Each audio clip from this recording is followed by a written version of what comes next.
मध्य प्रदेश में आयुष्मान योजना में हुई गड़बड़ी को लेकर सियासत तेज हो गई है। कांग्रेस ने विधानसभा में मिले स्वास्थ्य विभाग के आंकड़ों के आधार पर सरकार को घेरना शुरू कर दिया है। कांग्रेस का कहना है कि वो भ्रष्टाचार की जानकारी जुटा रहे हैं। वहीं स्वास्थ्य मंत्री ने सभी आरोपों का खंडन करते हुए कहा कि आंकड़े गिनवा डालें।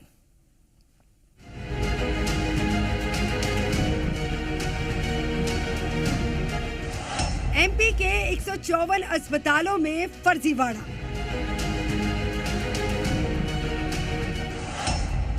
अस्पतालों की बड़ी गड़बड़ी आई सामने।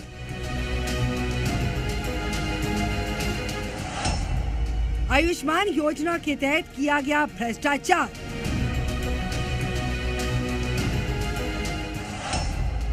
विधानसभा में जवाब के बाद क्यों मचा घमासान।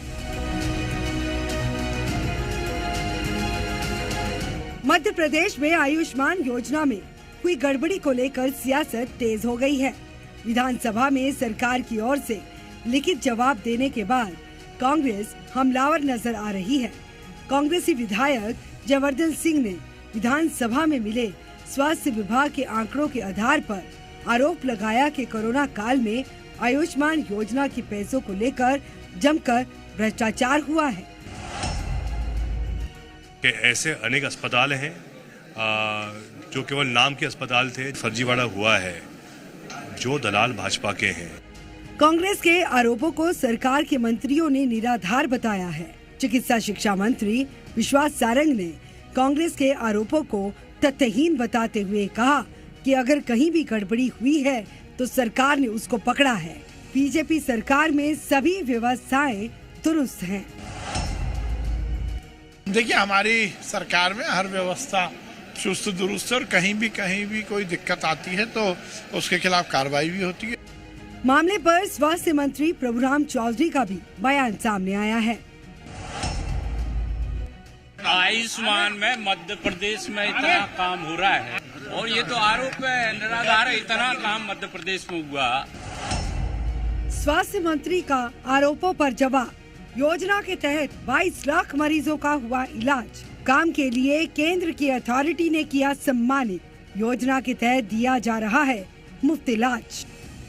आयुष्मान योजना के तहत इलाज और गड़बड़ी के तहत दिए गए लिखित जवाब पर सियासत जारी है। अब देखना होगा कि इस बयानबाजी के इतर गड़बड़ी करने वाले 154 अस्पतालों पर क्या कार्रवाई की जाती है। ब्यूरो रिपोर्ट, जी मीडिया। आकाश मेरे सहयोगी इस वक्त इस बड़ी खबर पर भोपाल से हमारे साथ जुड़ रहे हैं। आकाश, ये किस तरह के आंकड़े हैं जिनके बिना पर कांग्रेस सरकार को घेर रही है? दरअसल ये आंकड़े आसिफ खुद सरकार ने दिए हैं विधानसभा में, वो भी लिखित में, जिसमें स्वास्थ्य विभाग ने यह माना है कि पिछले 2.5 साल में 154 अस्पताल प्रदेश में ऐसे रहे जिन्होंने गड़बड़ी की, फर्जीवाड़ा किया। देखिए, 2.5 साल का ये आंकड़ा है। 2020 मार्च 2020 से लेकर 8 दिसंबर 2022 तक का ये पूरा आंकड़ा है, यानी कि इसमें कोरोना काल का वो दौर भी शामिल है। आयुष्मान भारत योजना लाई गई गरीबों के मुफ्त इलाज के लिए, ताकि गरीबों को सही जगह पर सही इलाज मिल सके, पैसे न लगे। लेकिन अब जो निजी अस्पताल हैं प्रदेश भर के 154, वो इसी योजना पर पलीता लगाने लगे। कई जगहों पर इसके पहले भी ये शिकायतें सामने आई कि आयुष्मान योजना के नाम पर अस्पतालों ने पैसे तो ले लिए, लेकिन ना तो मरीज भर्ती हुआ ना इलाज हुआ। इन अस्पतालों की संख्या 154 है और ऐसे मामलों में देखिए, बीते दिन क्राइम ब्रांच ने भी दखल दी थी। सिर्फ एक जिले का मामला नहीं, अलग अलग जिले में ऐसे अस्पताल हैं जिनकी संख्या 154 है, जो इस पूरी योजना को पलीता लगा रहे थे। इलाज के नाम पर सिर्फ सरकार से पैसा वसूला गया और जब इस बात की जांच की गई तो यह खुलासा कुछ सामने आया। दरअसल कांग्रेस विधायक जयवर्धन सिंह का यह सवाल था।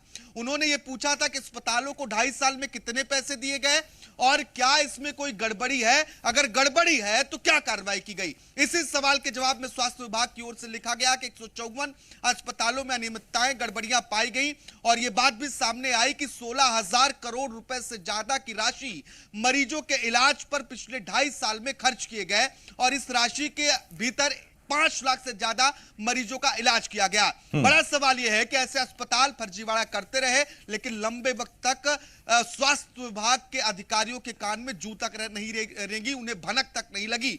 क्या प्रदेश में अभी ऐसे और अस्पताल संचालित हैं जो आयुष्मान भारत योजना के नाम पर सिर्फ सरकार से मोटा पैसा ले रहे हैं, लेकिन ना तो इलाज हो रहा है और ना ही मरीज भर्ती हो रहा है? यह सवाल अभी बरकरार है, क्योंकि यह आंकड़ा तो अभी देखिए हाल का है, अभी 2.5 साल का है। इसके बाद क्या ऐसे मामले सामने आए हैं? ये बातें भी जांच के दायरे में आनी चाहिए, क्योंकि जो योजनाएं गरीबों के लिए बनाई जा रही हैं उस पर देखिए इस तरह के माफिया पूरी तरीके से पलीता लगाते हुए दिख रहे हैं। आसिफ, बहुत धन्यवाद आपका आकाश। इस आम जानकारी के लिए आकाश मेरे सहयोगी भोपाल से इस वक्त इस बड़ी खबर पर हमारे साथ जुड़े हुए थे।